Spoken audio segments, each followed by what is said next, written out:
Hello, everybody. I'm Ricky Phillips. Put together a little peanut butter for the soul video. I've got a couple of questions I'm going to try to answer. I'm going to do my best in what short time I've got here on this video. Before I forget it, peanut.butter.4.d.soul@gmail.com. That is our email address. If you want to talk to me about the Lord or anything, I'll be perfectly willing to talk to you anytime. Just shoot me an email.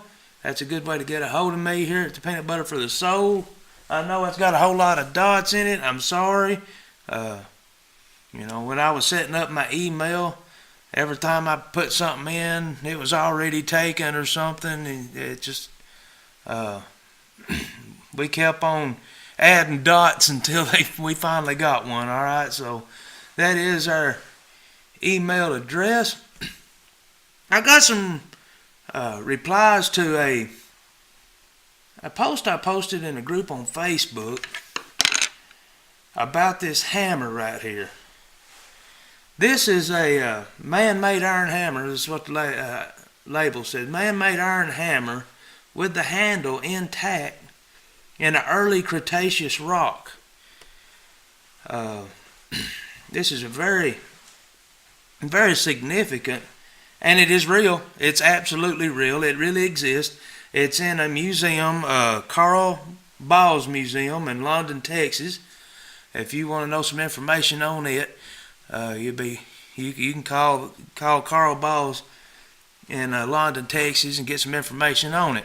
Go to his museum. They'd be glad to let you see it. So it is in a museum down there in Texas. And this is supposed to be early Cretaceous rock, which the geologic column is nothing but a myth anyway. And a guy asked me, he said, well, what time frame is that supposed to be? So I've put together a little bit of information to see exactly what we're looking at here. And right here, I looked on Wikipedia. You could see it says the Cretaceous is a geologic period and system that spans 79 million years from the end of the Jurassic period, 145 million years ago, to the beginning of the Paleogene period, 66 million years ago. It is the last period of the Mesozoic era. So we've got a span of 79 million years starting at the end of the Jurassic period, 145 million years ago. That's what the evolutionists claim. That's their claim to fame, I guess you'd say. But there's a problem with that for me. And if we do a little bit more research, see, down here it says, if you scroll on down, it also says the oceans and the seas were populated with now extinct marine reptiles, ammonites, and rudists. While dinosaurs continued to dominate on the land during this time, raw groups of mammals and birds as well as flowering plants appeared. The Cretaceous ended with a large mass extinction. The Cretaceous Paleogene extinction event, in which many groups included non-avian dinosaurs, pterosaurs, and large marine reptiles died. This is the period where they claim the mass extinction event happened at the end of the Cretaceous period. Right here's a picture, National Geographic, what killed dinosaurs? New ideas about the wipeout. An asteroid slamming into the Earth 66 million years ago was a contributing factor, but not the only culprit in the dinosaurs' extinction. We've got 66 million years of dinosaur extinction, it says. Well, if you'll look up, let me find my... I done a little bit of research, and I typed in the Google search bar and come across this. I typed in the first human beings. Wikipedia states human evolution as if evolution was fact. There is no other possible way that the human race got here except through evolution. I'm telling you, these people guard this religion, the religion of evolution, and they are going to throw it up in your face anywhere they can.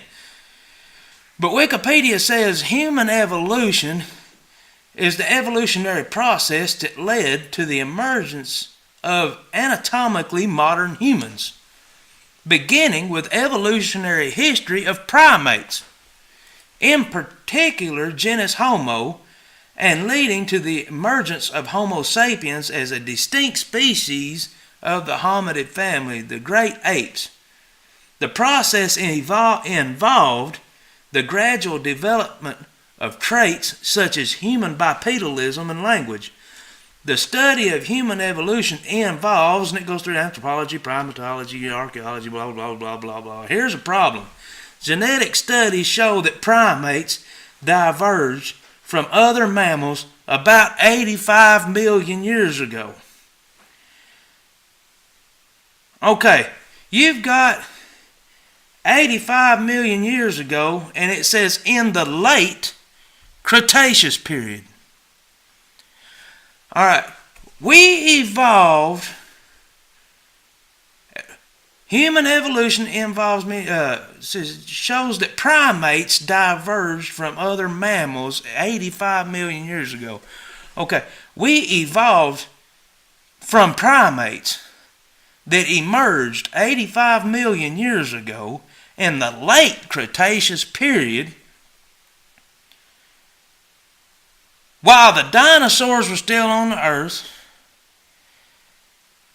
and 66 million years ago, there was a mass extinction event. Congratulations, people, we're not here. We're extinct. Our great-great-great-great-great-great-grandpa got an asteroid. They claim it was dark for over a year when this asteroid. This is what the evolutionists say. They claim it was dark for over a year, that 0% sunlight touched the planet. And it was a mass extinction event. And here we have a hammer made in the early Cretaceous rock. People, you're going to have to understand this geologic column is absolutely phony. It's absolutely phony. The Bible says in the beginning God created the heavens and the earth. And in Exodus, I think chapter 20, it says God created the heavens and the earth and all that in them is. It says, in the first 6 days, God created heaven and the earth. It recreated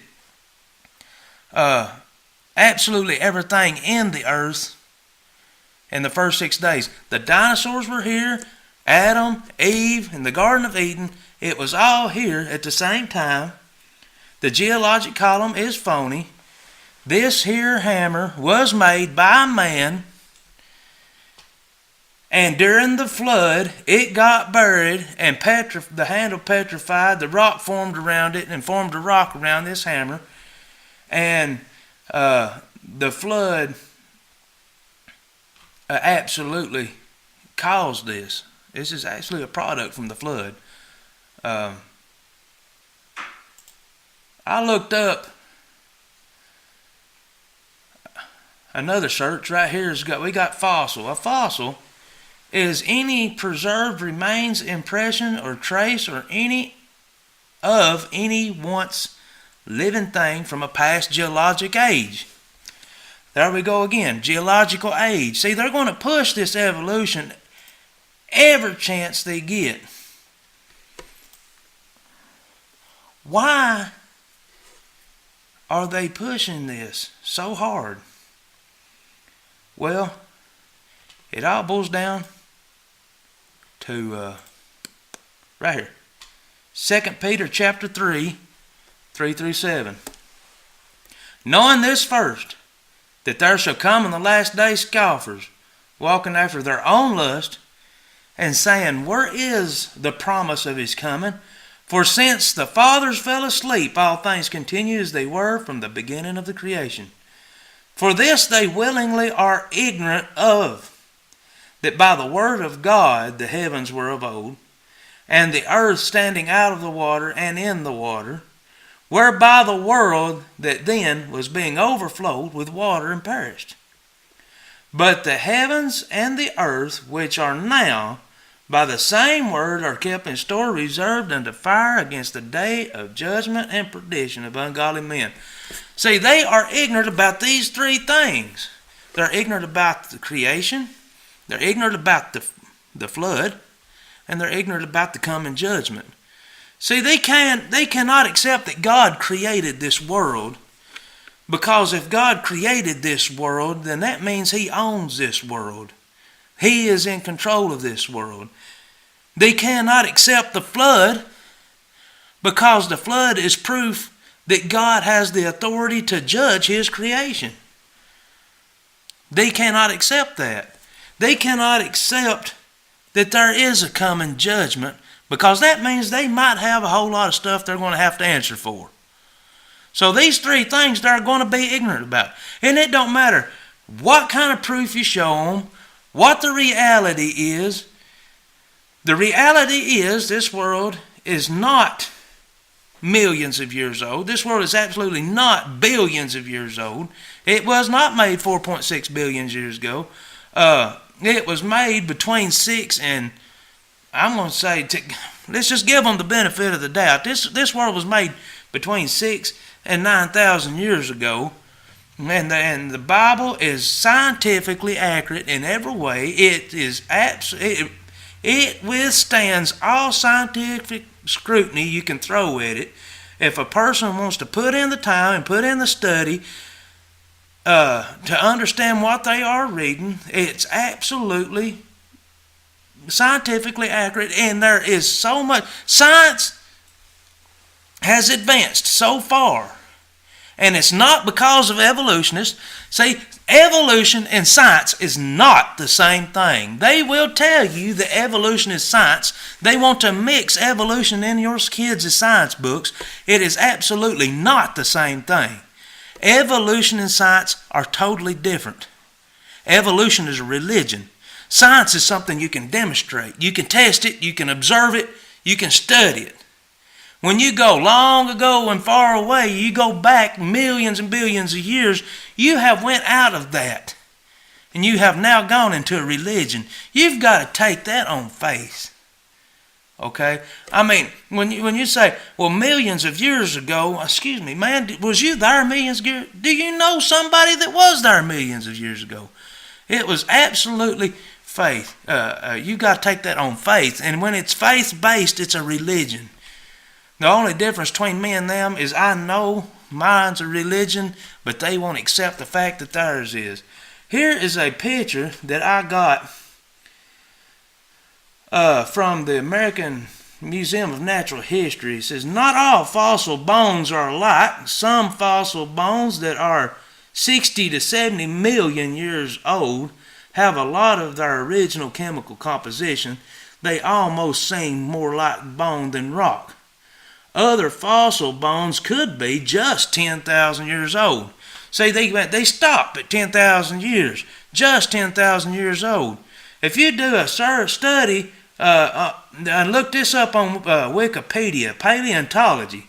I wanted to see the Wikipedia. Paleontology is the study of fossils, their age, method of formation, and evolution. There you go, evolution again. Evolutionary significance.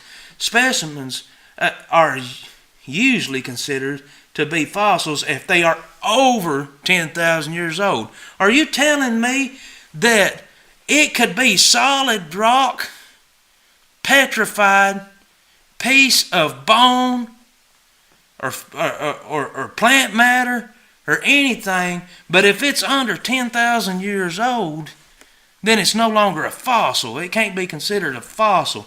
See, the thing is they're drawing the line at 10,000 years old. They've got to keep you past that 10,000 year point. They have got to keep you from going below 10,000 years because they know that creation scientists and creationists have a very valid point, a very valid argument. They know that that theirs is a religion. They know that science has proven that God absolutely exists. Science is not proven evolution in any way. Evolution is just backed on lies. There is no truth in evolution. But to answer your question,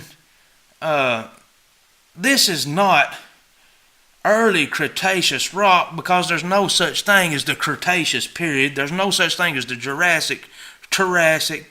This is all a figment of somebody's imagination, and it only exists in your textbooks. This right here, this hammer was buried in the flood. This hammer is proof that God has the authority to judge His creation. He has judged His creation, and He is going to judge His creation again, coming to a city near you. And you better get your ducks in a row. You better get acquainted with God Himself and get this straightened out. Another question on this post was a lady that said that they live up on top of a Cumberland Plateau about 1,700 feet above sea level in Tennessee, and they have seashells fossilized close to their home. Well, she don't know how these seashells got here. Well, it's let me show you something else. Here's a picture right here of giant oysters over in Peru. They're 11.5 feet wide. These things were found over 2 miles above sea level. Right here is some clams, giant clams, up in the Andes Mountains. There's another picture of giant clams up in the Andes Mountains. And scientists would have you to believe that there isn't any way that these things could have fossilized in a short period of time from the flood to now. See, the flood only happened about 4,400 years ago. It was a global flood. It did cover the entire earth. And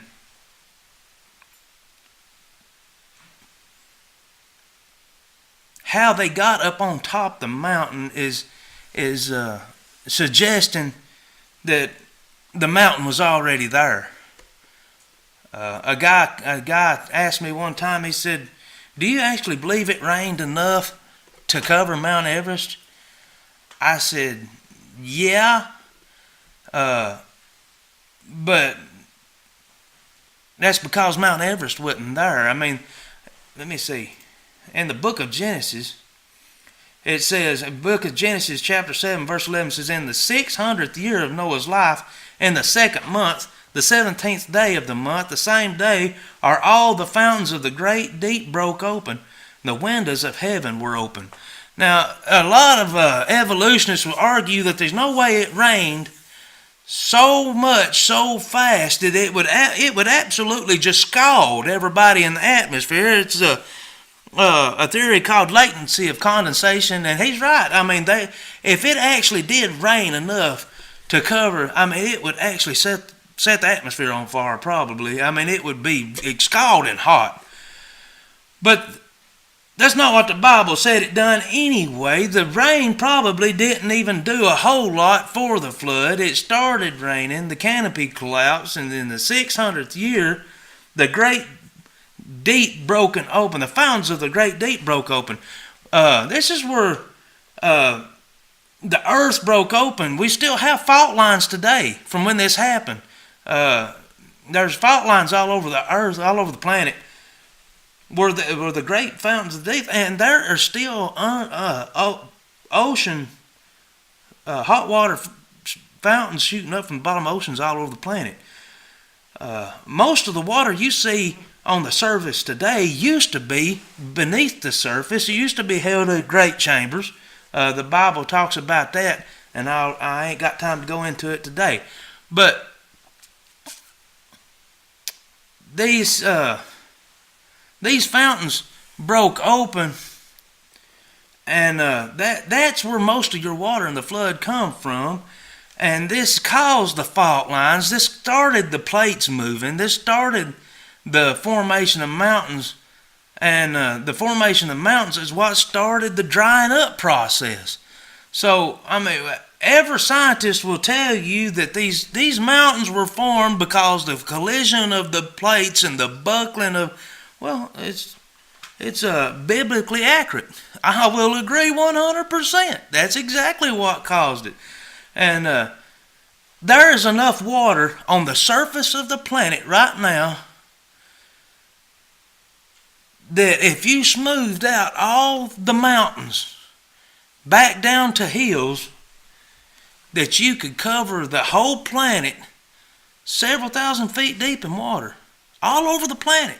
I mean, most of the flood water is still here. It's just buried. It's just settled back down into the low places now. All of this is higher than it used to be, and it's not that difficult to take the Bible and show. I mean,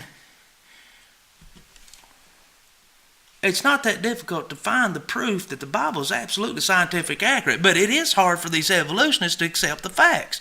They will not accept the facts. It does not take as long to form a fossil, and it does not take 10,000 years for it to be a fossil. As a matter of fact, look here.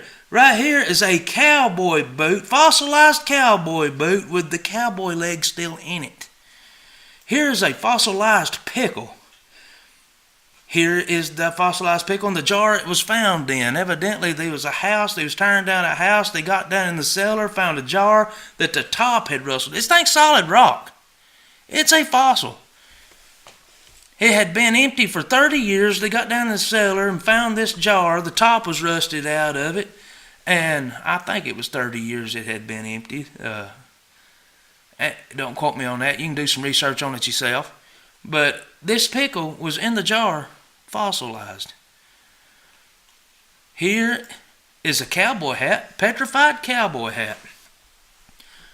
Solid rock. Here is a piece of stove wood. Firewood. Somebody was cutting firewood, petrified. You can see the axe marks in this thing. Somebody's been chopping on it. Petrified. It does not take that long to make a fossil. It does not take it 10,000 years to become a fossil. It is a fossil because it's rock. It has mineralized. It has become rock. So, I mean, to answer you guys' question, or I hope I've significantly answered your question on that. This is not millions of years ago you're looking at. This is proof of the glory of God and what He's capable of. This is absolute proof. I thought I had something else, but I can't find it now.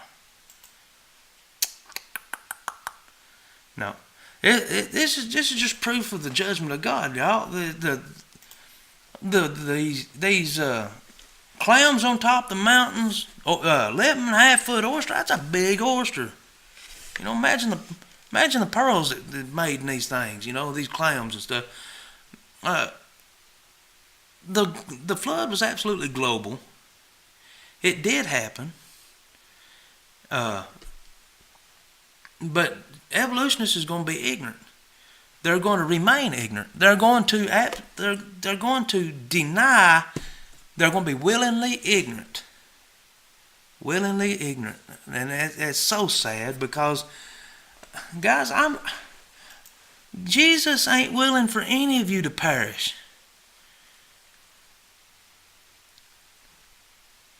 And neither am I. But you have a choice that you have to make. I can't make the choice for you. God can't make the choice for you. If the complexity of this world, it could not have happened by chance. Your brain is just not 3 pounds of random chemicals that just happen. You're intelligent. You're smart. Look at the evidence. Don't be sold into this hogwash. Read the scripture, apply it to science, and find out that God is there the whole time. The Bible is literally true, scientifically accurate in every way. They could be months of lectures and seminars and studies done based on the Bible applied to science. But evolution has been one of the most hindrances to science of all time. I hope I've answered your questions based on this hammer and your fossil shells at home. I hope this helps. This would be your peanut butter today. Put it on your bread and spread the word.